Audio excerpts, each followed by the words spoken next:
1977, the year punk exploded.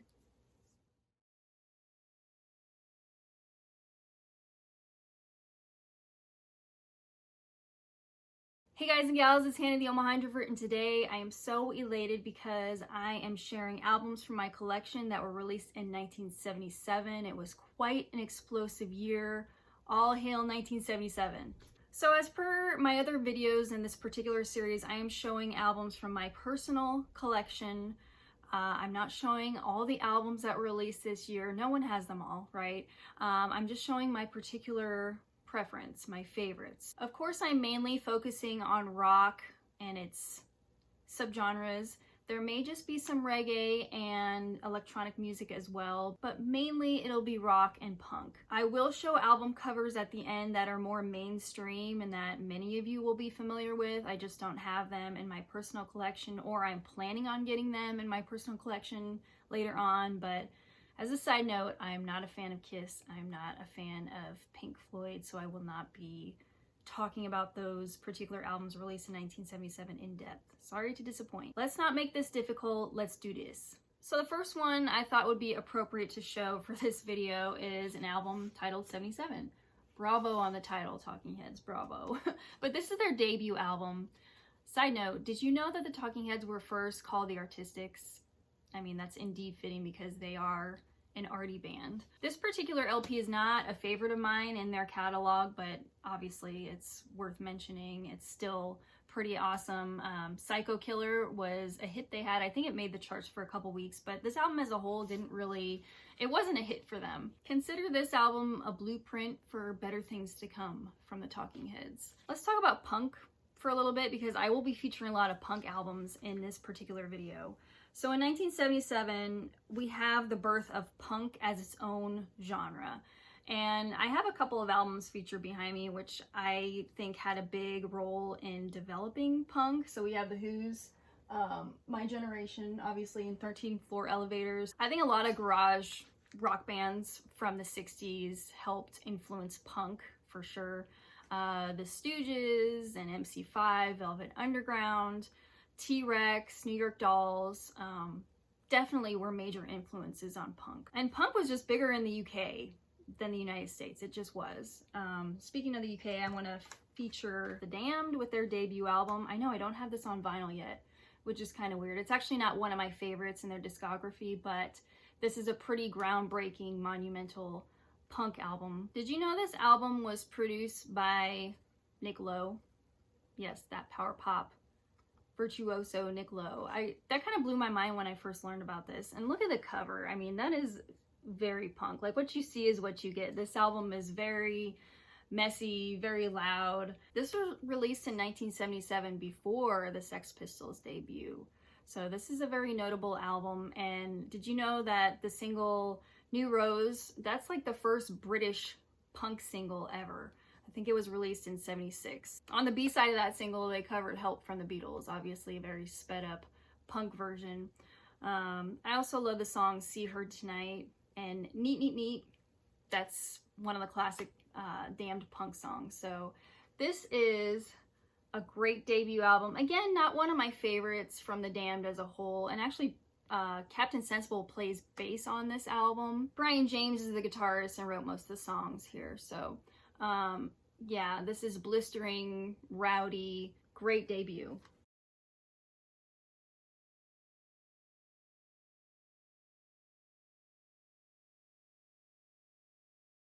Okay, I'm gonna be jumping around a bit. This is the Runaways. This is their second album. It's called Queens of Noise. I'll show. I like the inner sleeve here with a picture of the band. You have the band on the back. Wasn't Lita Ford a great guitarist? I actually got to see her live a couple years ago. They actually had 2 albums released this year, but I just have their second album. I don't have Waiting for the Night.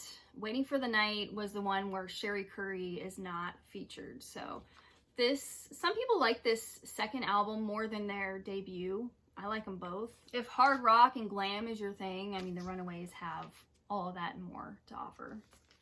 Black Vinyl Shoes. I don't know the exact month this came out, but this is one of the standout power pop debut albums for me personally. These boys were from Zion, Illinois, and they were more of like a DIY band. I've talked about them before. It's just amazing what they've accomplished. You know, crunchy power pop, melodies, hooks. This is definitely one of my favorite power pop debuts ever. Television. Oh, this is a heavy hitter for me. This is actually one of my top 10 albums of all time. If I ever were to do a top 100 list, which I'm nowhere close to even attempting to accomplish that, this would be in my top 10. This is Television's Marquee Moon, their debut. This is the Rhino reissue. It sounds great. This is often lumped into the punk category, but it's not just your standard 3-chord rock. This is very sophisticated, very developed. It's a guitars album. Just the guitar interplay between Tom Verlaine and Richard Lloyd. It's something that it will just like leave you in awe. I'm in awe every time I listen to this. It's elaborate, dramatic. It's never a dull listen. Simply stunning, simply stunning. So Venus, that's one of my favorite songs. Prove It, Marquee Moon, obviously. Every single song on this album is a masterpiece. So Television's Marquee Moon. Next is Wire with Pink Flag, and I recently found this one and I picked it up online. It's a reissue. The originals of this album, A, they're hard to find, and B, if you do find one, they're gonna be around $100 or more. Sometimes I have a short attention span, and Wire just make for the perfect listening session when I have those ADD moments. I don't know if anyone else feels me on that, but yeah, this album, I love a quote from Simon Reynolds in his, I have one of his post-punk books, and he writes, "Brevity and severity became Wire's hallmark as heard on Pink Flag, which crams 21 compressed bursts of abstract fury into just 35 minutes. That's a perfect way to describe this album. It's very unique. Their songs don't have that structure or repetition that you're used to hearing from a normal song. They were kind of like a groundbreaking band, and they exploded rather quickly. Yeah, just an experimental, inventive punk band. This is an absolute must-have. Wire's Pink Flag. Let's move on to the German electronic pioneers with Kraftwerk, and this is their album Trans Europe Express. I was lucky to get this for like $13 from a huge record store sale a couple years ago, Jurassic Plastic, when they closed their main store. I like to space out when I play this record, just it's the repetitive nature of the music. It's brilliant. They have had such an influence on bands like Depeche Mode, Gary Newman, and more. It's also a concept album. Still sounds fresh to this day. It's amazing that this came out in 1977. Kraftwerk's Trans Europe Express. Technically, this album, it's not really a true album. It didn't come out in 1977, but they did start recording in 1977, and I wanted to feature this band. This is the Avengers, or Avengers. And this particular compilation came out in 1983, but these songs were recorded from 1977 to 1979. This is just very authentic and straightforward punk. Lots of angst. Penelope Houston, the singer, I think that's what draws me to this band so much. Just love her voice, love her attitude. I think she's actually a folk singer now, is what I've heard. I haven't quite investigated her folk material yet, but hey, way to mellow out, right? I love the song I Believe in Me. That might be my favorite song on this album. They do a cover of Rolling Stone's Paint It Black, which is pretty awesome. She's just a fierce punk singer. This band was awesome. More punk. We've got Richard Hell and the Voidoids with Blank Generation. Richard Hell, earlier on, he was a member of Neon Boys, Television, Heartbreakers. So after those attempts or projects, he went on to form this band. And this is a pretty damn good album. You know, he was one of the major icons of that New York punk scene, CBGBs. So this album, and I recently acquired this reissue. I've never seen an original copy of this either. Love Comes in Spurts, obviously the title track, Blank Generation, The Plan. I mean, this, yeah, you need to check this album out as well. Robert Quine, or Quinn, I'm not exactly sure. how you pronounce it, but he is an excellent guitarist.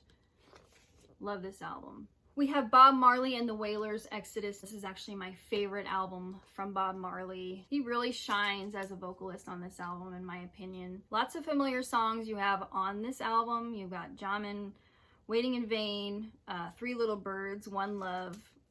It's just an amazing achievement. So the next one, I may be cheating. This is actually an EP and not a full-length album, but it's our introduction to this band. And this is XTC's 3D EP. It did come out in '77, of course, but I'm a big XTC fan. It has fun keyboards, Andy Partridge's puns. I mean, he's known for that. Yeah, it's just a fantastic EP if you haven't heard this. Just 3 songs, but put them on the map. We have Sparks with Introducing Sparks. Thank you to Jesse down in Waco, Texas for sending this my way. We recently did a trade. And Chris and I recently saw the Sparks Brothers movie in the theater. We were able to see a movie in the theater again after well over a year, which was an amazing experience. The documentary, it's one of the most well done documentaries I've ever seen. I mean, it covers, you know, their whole entire career from inception, and it goes through each album in depth. Just extraordinary. So I know this is actually my introduction to them as well, if I may mention that. It may not be the best place to start, but I don't think it's a bad album. This is actually on red vinyl too. Yeah, they were just like a band, always reinventing themselves, always changing it up. Like I said, see the documentary. Seriously, see it. It was an amazing watch. Okay, I am a huge Neil Young fan. However, I don't have American Stars and Bars in my collection. Most of the Neil I have, I would say it's half and half on both CD and vinyl. I don't have American Stars and Bars. I don't know why. I've just never acquired that for my collection. But one of my favorite songs is on there, Like a Hurricane. It's kind of an odd album. Some people say it's uneven. It's definitely more of a country rock album. But I wanted to mention that just to cover my bases. Also, his amazing compilation Decade was released that year. There's 3 discs. It's very comprehensive, obviously, for those 10 years. So, great place to start if you're not familiar with Neil Young's material. Decade. This one. An album the majority of people are familiar with, even if it's only by the name of the band or the title.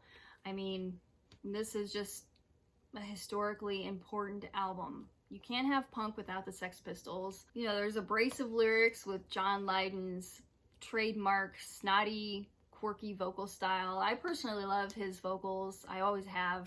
I'm just like drawn to that for some reason.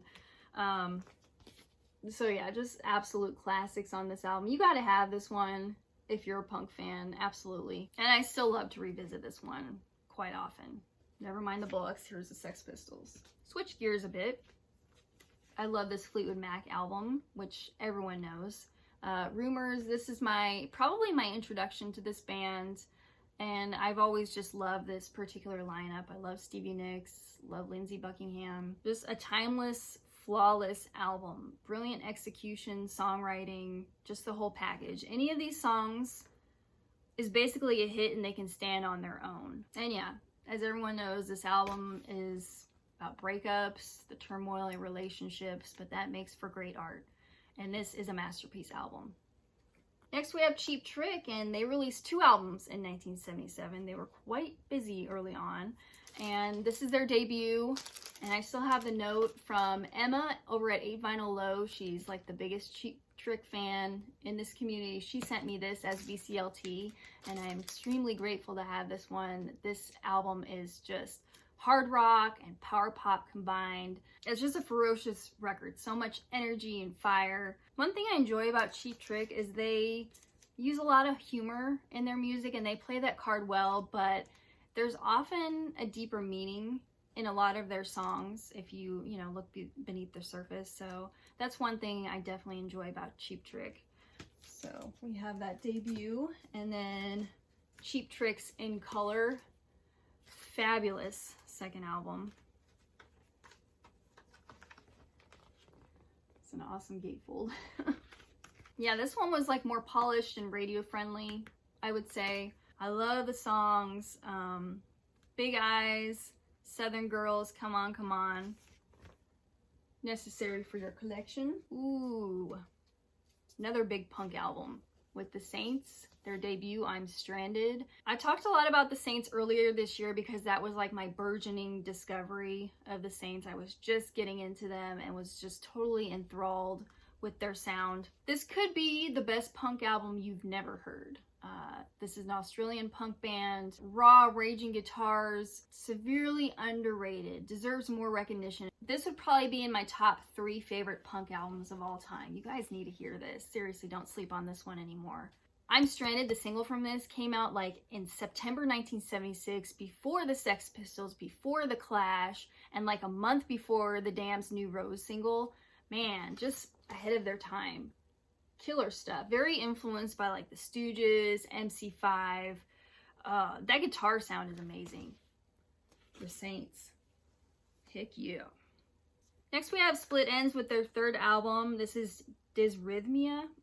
So this is kind of an album where they took on a different direction. 2 of the original band members left. This is the Finn brothers, so it's classic stuff. Songs are like Bold as Brass, My Mistake, Crosswords. Yeah, not my favorite Split Enz album, but definitely a great one in their catalog. Beach Boys with Love You. This is the return of Brian Wilson. There's like a charming childlike quality to this album. And then again, a lot of the songs are corny as hell. But if you like the Beach Boys, this is not one to skip over. I still like several of the songs on here. And actually, did you know, on the song Ding Dang, I know, Roger McGuinn from the Byrds collaborated with Brian Wilson on that song. However, it's like less than a minute long. They could have done something a little more substantial. Just saying. But that's kind of cool that they came together for that. So yeah, some enjoyable tunes, but also some filler. Elvis Costello with his magnificent debut, My Aim Is True. There's so many genres featured on this album. You got soul, reggae, rockabilly, like a 50s rocker, retro vibe. This is like one of my favorites. He's just classic songwriting, as always, from Elvis Costello. He's such a master at his craft. And Allison, that's one of my favorite songs of all time. Just the simplicity of that song is beautiful. We got Less Than Zero on here, Watching the Detectives, Sneaky Feelings, Miracle Man. I mean, killer album. Elvis Costello. The Jam in the City. I love The Jam. This is their debut. I think Paul Weller was like 18 or 19 when this album came out. Am I right on that? If so, that is amazing. Yeah, just a genius with his Rickenbacker back there. There's plenty of choice tracks on this. I've changed my address, Away from the Numbers, In the City, of course. Can't go wrong with The Jam. And they had another album that came out in '77 as well. This is The Modern World. It's just impressive this came out like 6 months after their debut. This record, 2 or 3 songs are written by Bruce Foxton. I think the songwriting is a little bit weaker as a whole, but it's still a good album. I like Standards and Life from a Window, especially. Pete Townsend and Ronnie Lane's Rough Mix. Just a lovely collaboration between 2 close friends, brilliant artists. Of course, my favorite artist of all time, Pete Townsend. Obviously, Pete was in The Who. Ronnie was in The Small Faces. This is a very genuine album. Very tender, very honest, very full of heart. Both contribute so much to the album. What's cool is that there's several star players on this. So John Entwistle, bassist from The Who, joins in on a few tracks, as well as Eric Clapton. I thought Charlie Watts was also featured on a song or 2. Maybe I'm thinking of something else.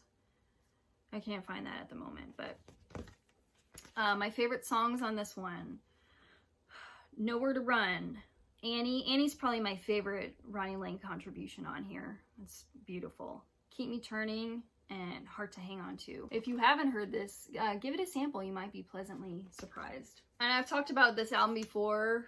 a few months ago. This is Dwight Twily Band's Twily Don't Mind. This is Power Pop 101, a 70s power pop classic. I think it's just as good as Sincerely. Looking for the Magic, Trying to Find My Baby. This is so stellar. Twily Don't Mind. All right, we have Dead Boys and their debut, Young, Loud, and Snotty. This is great. It's like brash, vulgar, sleazy, loud, crunchy guitars.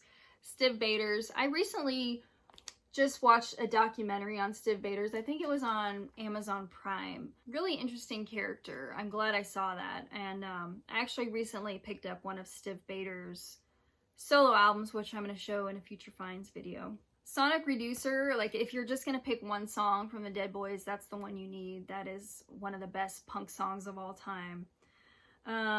What's the other one I really like? All This and More is also really good. So, Cheat It on lead guitar, Stiv on vocals, Jimmy Zero on rhythm guitar, Dead Boys. Next we have The Clash, another landmark punk album in their debut. I often return to this one more than their other albums. There's just something about it I like more, and this is obviously a remaster, recent reissue. This is punk with some reggae and politics. I'm not a Clash devotee, but this is, like I said, one I return to the most. I love I'm So Bored with the USA, Career Opportunities, and Garageland. Classic punk, The Clash. Got the debut from Suicide. Recently picked this one up, actually. This is a very fascinating, odd listen. Very avant-garde. It's hard to classify. It has kind of like an industrial feel. It's minimalistic. It's got drum machines, synths, like creepy, whispering, haunting vocals with occasional screams. It's intense. It's unlike anything of its time. And I recommend you give this one a sample if you haven't heard it. Again, I'm fairly new to them. And this is a reissue on red vinyl. Very appropriate and disturbing. But I'm glad I picked this up. Let me know what you guys think of that one. Next we have Iggy Pop, and he had 2 albums released in '77. The first one with The Idiot, and I love this one. You could say that this one laid the foundation for post-punk. Of course, his collaboration with Bowie. He and Bowie were just on fire during this period. It's very dark, very experimental, ambitious, kind of mysterious. The songs I love: Nightclubbing, Fun Time, and obviously China Girl. So Iggy Pop's The Idiot. And then we have Lust for Life, which is maybe lighter and more fun if you're going to compare it to The Idiot. Of course, David Bowie is back for production. I think he plays piano on it as well. Obviously, the title track is a classic. The Passenger, Tonight, Fall in Love with Me. This is an album you gotta own. And you're lucky if you have an early press of this. Early pressings of Lust for Life are very hard to find, or if you find one, they're going to be a little more on the pricey side. So that's why I just have the CD for now. Okay, so since I just talked about Iggy, I got to talk about David Bowie, and he had 2 albums come out in 1977 as well. So we're going to start with Low, which is a very highly acclaimed record in his career. This was kind of a grower album for me. It required some patience and multiple listens. There's definitely a nod to Craftwork on this record, in my opinion. It's weird and experimental, some strange atmospheres being created, and that's thanks to Brian Eno, who collaborated with him on this. So the songs I really dig are Sound and Vision and Always Crashing in the Same Car. David Bowie's Low. And next I have to mention Heroes. Sadly, I don't have that album in my collection yet, either on CD or vinyl. I know, it's sad. Give it time. Another punk album with the Vibrators, and this is their debut. It's called Pure Mania. I found this recently at the Austin Record Convention. It's the only copy I've ever seen out in the wild, so made sure to grab it. This is edgy, catchy, and fun punk. You'll recognize, if you'll notice, song 5 on side 2. You see that? Stiff Little Fingers, and you may recognize a band by the same name. Well, that's where the title of the band came from, this song. Kind of a fun fact. I would classify this as somewhere in between like the Flamin' Groovies and the Ramones, if that makes sense. So it's, you know, very pop while retaining that punk sound. Yeah, I just love it. Sweet Sweetheart, You Broke My Heart. A lot of songs about heartbreak on here, but yeah, this is just a fantastic punk album. Vibrators. Rock and Roll with the Modern Lovers. Oh wait, we're talking about really good albums, aren't we? Sorry, I couldn't get into this one, and I've had this probably for well over a year. It's one of the Music on Vinyl reissues. Nothing beats this one. Their debut. Nothing beats this one. I've tried to get into their other stuff, and I just have a hard time. This one is the classic for me, but I thought I would mention this since it did come out in 1977. Jonathan Richman, love you. I can't quite get into that particular LP. I want to mention the Stranglers, and UK punk band. They had 2 albums come out in 1977. Stranglers 4, I'll show a picture of it. It's also called like Radis Norvegicus or something like that. I'll put the title of the album down below. I have trouble finding that one. I've been looking for it on vinyl and CD, but it's hard to acquire. So if you have it in your collection, kudos. That is a great punk album. Also, I am so perplexed. I have No More Heroes. I'm just able to show the cover art. I'm so baffled. I've looked through my shelves like 3 times, through and through. I've pulled out records. My boyfriend came over here and also looked through. I can't find that record anywhere. Has that ever happened to you where you just can't find a record? You know you have it. You know you own a record, but it's like been swallowed up in the record shelf somewhere. I think what I'm gonna have to do is just pull every single one of them out. Maybe it got stuck in a gatefold, something. Or did I trade it? Did I offer it as a trade and I shouldn't have? And now I'm like punching myself, kicking myself. I don't know. But the copy I have, the cover is like torn. It's very punk, right? I just can't find it right now. But I have that. I had it. It's a great album. The lyrics on that one kind of are a little bit disturbing. But hey, you're in the realm of punk. But I wanted to mention those 2 albums because I dig the Stranglers. Okay, finally, again, these were in no order. No order at all. I'm not all about that. I'd rather just have fun and wing it. But I'm going to feature the Ramones last because they had 2 albums in 1977 as well. So this one came out first this year, and this is their album titled Leave Home. Some people, I've read varying reviews where you're either of the camp that you think this is a step up from their debut or it's a step down. Personally, I think you can't go wrong with any 70s Ramones albums. That's just me. And I dig this one as well. Probably my favorite song on here is California Sun, but Susie is a Headbanger, Pinhead. There's great ones on here. So, Leave Home, Ramones. And then, probably my favorite Ramones record, Rocket to Russia. This one's killer. I'll show the label real quick. It's on Sire. Yes. This is just infectious. This is, to me, a stronger album as a whole. Undeniable influence. I mean, it's the Ramones. They've definitely left their mark. And here's the track listing. You will recognize several songs. Sheena is a Punk Rocker. Rockaway Beach. Teenage Lobotomy. That one's awesome. So yeah, Ramones are the last 2 that I'm showing for my 1977 video. Ooh, I forgot one. Let's go back to Iggy. There is a cool record store day release from last year or the year before. I don't remember, but this is Iggy Pop live at the Hippodrome in Paris, 1977. The exact date was September 23rd, 1977. It was from his Lust for Life tour. So that's a pretty awesome live set if you ever want to check that out or seek that out.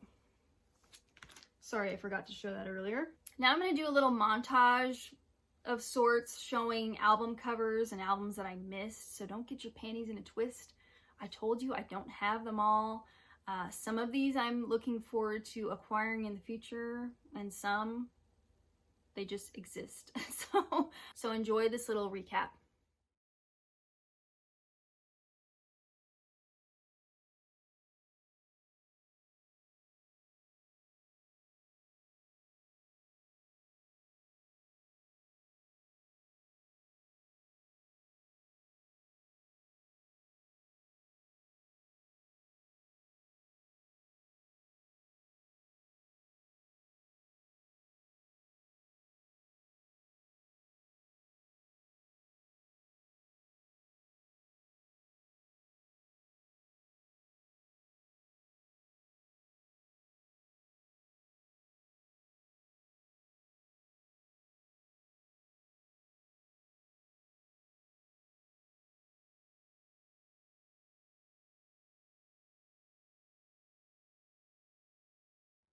That is it for my favorite albums of 1977 video. We have reached the end. That was a blast. Thank you so much for joining me on this journey back to one of the best years in music. One of the best, right? I'm going to be focusing on 1981 for the next video in this particular series. However, I will be doing a vinyl finds video for the very next video because I have a lot to show. Please let me know what your favorite albums from 1977 are. I would love to hear from you. Love the engagement, love the comments. Everyone take care. Cheerio.